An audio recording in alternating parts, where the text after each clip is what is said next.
This is another game I played using the London system as my opening.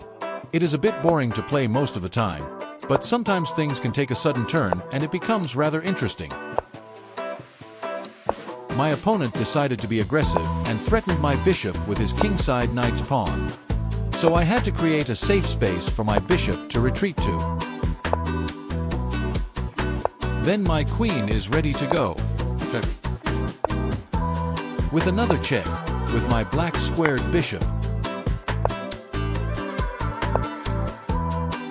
My opponent tried some counterplay, but as I learned from the style of Grandmaster Mikhael Tal, I kept attacking, with my kingside knight aiming to capture his dark squared bishop.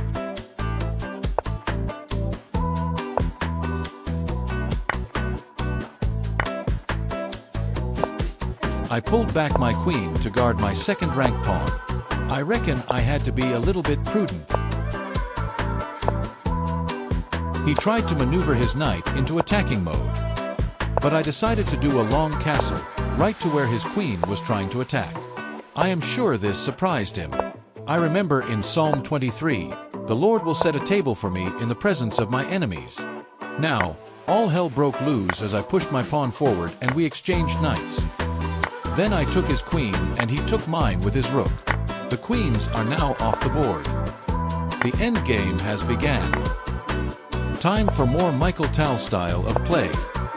I moved my king forward and guarded my lead pawn with my rook, and created a battery of rooks by shifting other rook all the way to the other end. King moves forward again as I smell blood. Checked by his knight, so I took the pawn, also guarding my bishop. Then after pushing a pawn to protect my lead pawn, I maneuvered my two rooks into place.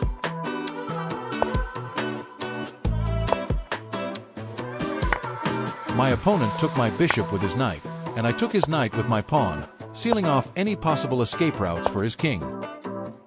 Then I positioned my rooks on a sideways battery position, took his bishop and checkmated the king.